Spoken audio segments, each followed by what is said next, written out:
নিরপেক্ষতা ছিল, সেখানে সমাজতন্ত্র ছিল, কিন্তু ৭২-এর সংবিধানে কিভাবে ধর্মনিরপেক্ষতা আসলো, কিভাবে সমাজতন্ত্র আসলো, এই ম্যান্ডেট তারা কোথায় পেল?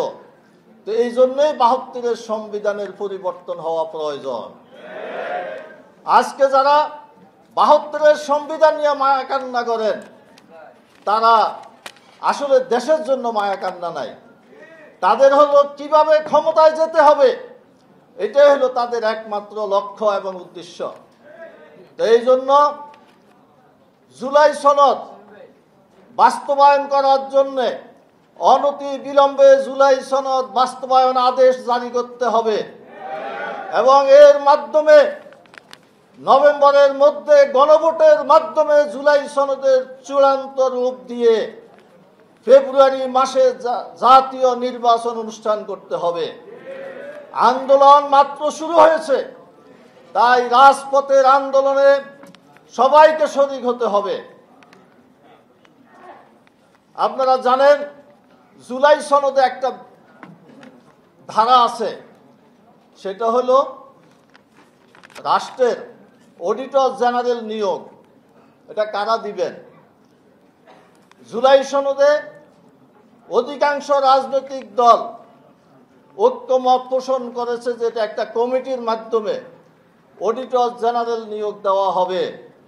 তার কারণ, এখন যে নিয়ম আছে সেটা হলো প্রধানমন্ত্রী তার অফিস সুপারিশ পাঠায় রাষ্ট্রপতির কাছে, রাষ্ট্রপতি যে কোনো একজন ব্যক্তিকে কি করেন? অডিটর জেনারেল নিয়োগ দেন। এর মাধ্যমে নিয়োগদাতার অডিট যখন অডিটর করতে যাবে তখন কি তাদের অনিয়ম ধরবে, তাদের চুরি কি ধরবে? সেটা কখনো ধরবে না। এই জন্য অধিকাংশ রাজনৈতিক দল ঐক্যমত পোষণ করেছিলেন যে সরকারি দল বিরোধী দল মিলে যৌথভাবে একটি কমিটির মাধ্যমে অডিটর জেনারেল নিয়োগ দেওয়া হবে। কিন্তু তথাকথিত বড় দল সেখানেও নোট অফ ডিসেন্ট দিয়েছেন। তার কারণ, যদি নিরপেক্ষ ব্যক্তি অডিটর জেনারেল নিয়োগ হয় তাহলে তো আরামে চুরি করার সুযোগ থাকবে না। তো এই জন্য জুলাই সনদের যে সমস্ত ধারায় নোট অফ ডিসেন্ট দিয়েছে, আপনারা লক্ষ্য করলে দেখবেন রাষ্ট্রের নিরাপত্তা, রাষ্ট্রের সম্পদের হেফাজতের জন্য, দেশের নিয়মতান্ত্রিকতাকে রক্ষা করার জন্য যে সমস্ত বিষয় এসেছে সেখানে নোট অফ ডিসেন্ট দেওয়া হয়েছে। তাই জুলাই সনদকে বাস্তবায়নের জন্য প্রয়োজনে রাজপথে আরো আন্দোলন গড়ে তুলতে হবে।